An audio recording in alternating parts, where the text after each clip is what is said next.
सार्थ श्री ज्ञानेश्वरी. मित्रांनो, ज्ञानेश्वरी ऐकल्याने मनुष्याला जीवनामध्ये मनोवांछित फळ मिळते आणि मनुष्य निष्पाप होतो. तसेच मनुष्याला जीवनामध्ये सगळ्या सुखांचा उपभोग घेता येतो. मित्रांनो, ज्ञानेश्वरीचा पूर्ण लाभ होण्यासाठी हा व्हिडिओ शेवटपर्यंत ऐका आणि पुढचे सगळे अध्याय ऐकण्यासाठी चॅनलला आत्ताच सबस्क्राईब करा. आज आपण बघणार आहोत ज्ञानेश्वरीच्या अध्याय क्रमांक 5 मधील ओवी क्रमांक 151 ते 180. स्पर्शांत कृत्वा बहिर्बाह्यांश शुशवांतरे भुवहा प्राणपानौ समो कृत्वा नासाम्भ्यतचरणौ. बाह्य विषयांना दूर करून दोन भुवयांमध्ये दृष्टी ठेवून नासिकेमध्ये असलेले प्राण व अपान यांना समान करून. तरी वैराग्यचेनी आधारे जिही विषय दौडुनी बाहिरे शरीरी एकदंत्रे केले मन. ज्यांनी विरक्तीच्या साहाय्याने सर्व विषय वासना बाहेर घालून आपले मन केवळ मनोमय करून सोडले आहे. सहजेतीही संधी भेटे जेत भ्रूपल्लवा पडे गांठी तेत पाठी मोरी दिठी पारखोनिया. जेथे दोन भुवयांची टोके सहजच एकत्र मिळतात तेथे म्हणजेच इडा, पिंगला, सुषुम्ना तीन नाड्यांच्या संयोगाच्या ठिकाणी दृष्टी माघारी वळवून स्थिर करून. सांडोनी दक्षिण वाम प्राणापान सम चित्तेसी व्योम गामी करीती. उजवी व डावी नाकपुडीचे मार्ग बंद करून वायूचे निरोधन करून प्राण व अपान यांचे ऐक्य करून त्यांना चित्तासह व्योमगामी करतात. यतेंद्रिय मनोबुद्धी निर्मोक्षपरायणः विगते छाय भय क्रोधो यः सदा मुक्त एव सः. इंद्रिये, मन व बुद्धी यांचे नियमन करून जो मुनी मोक्ष हेच आपले अंतिम ध्येय ठेवतो व ज्याची इच्छा, भय आणि क्रोध नाश पावली आहेत तो सर्वदा मुक्तच समजावा. तेथ जैसी रथोद्यके सकळे घेऊनी गंगा समुद्री मिळे मग एक एक वेगळे निवडून हे.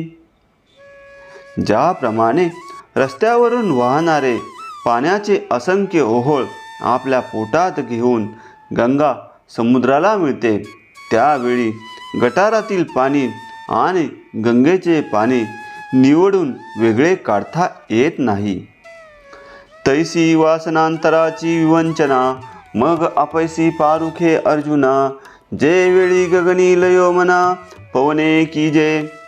अर्जुना, ज्याप्रमाणे नंतर प्राणापानाच्या निरोधाने मूर्ध्वी आकाशात मनाचा लय केला जातो त्यावेळी नाना प्रकारच्या वासनांचा अपरिहार होतो.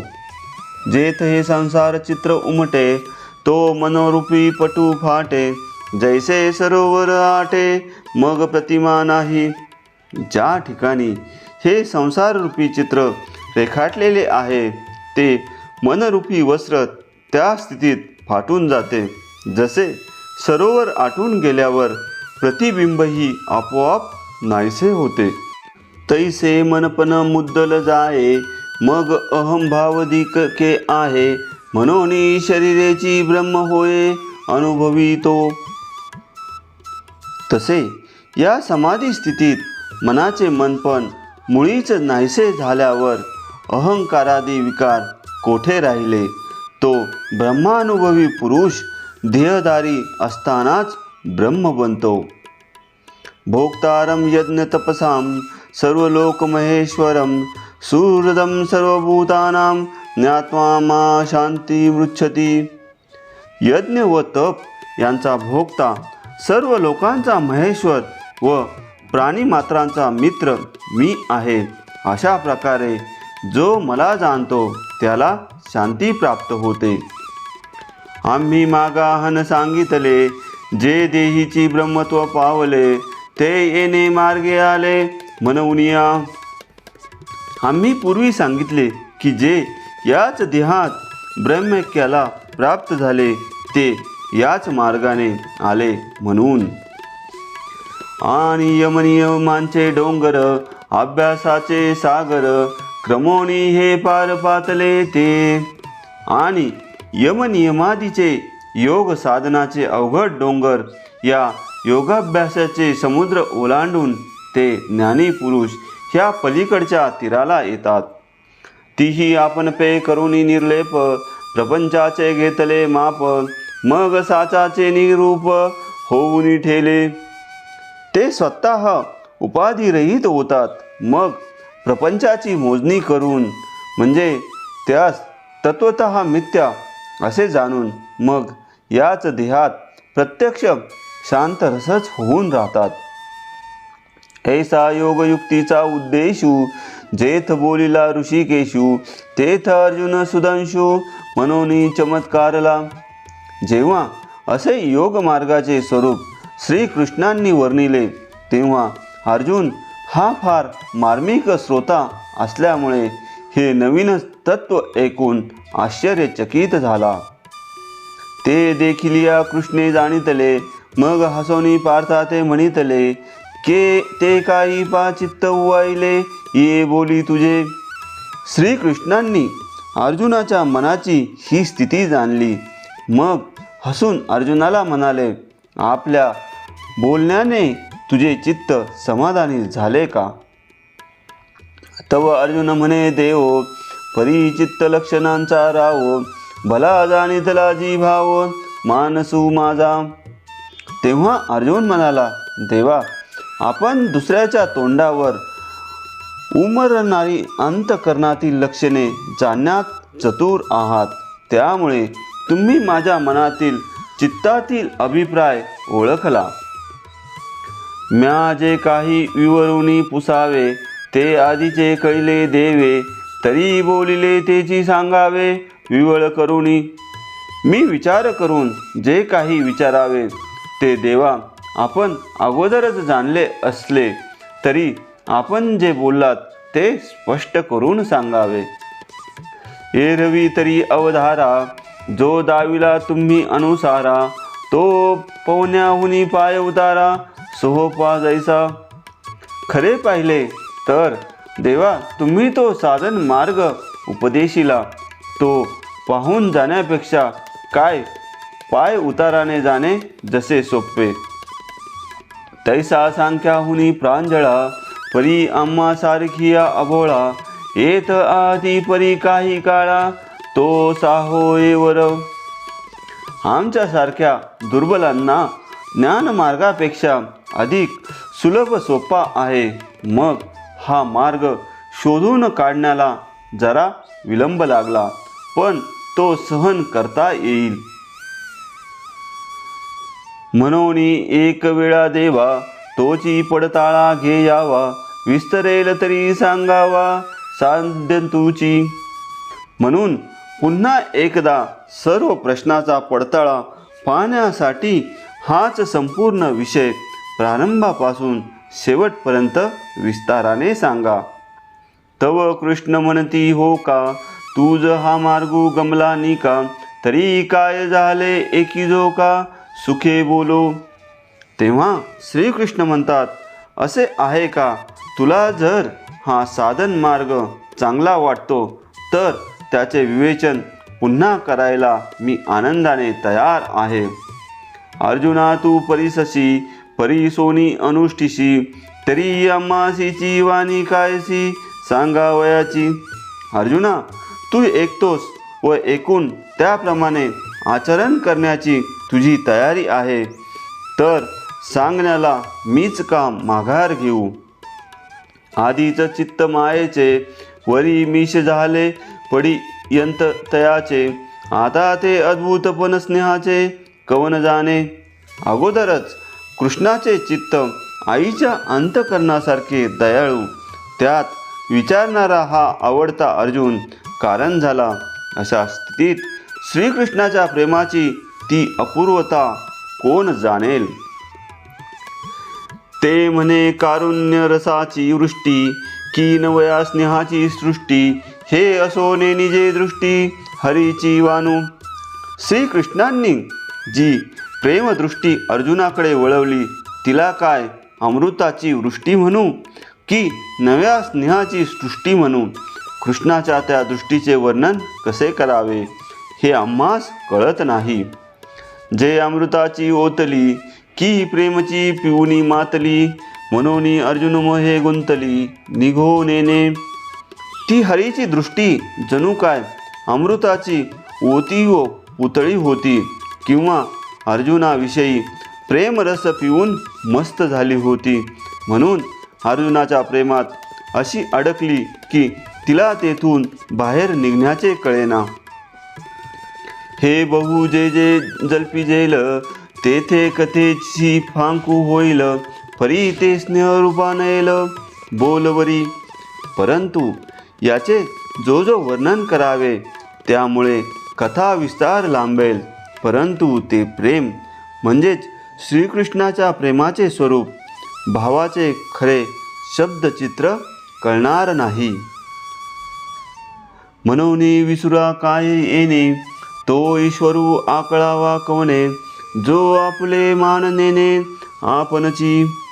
म्हणून यात आश्चर्य ते कसले, जो ईश्वर स्वतःचे मान म्हणजे मोजमाप स्वतःच जाणत नाही, त्याचे स्वरूप दुसऱ्याने कसे आकलन करावे.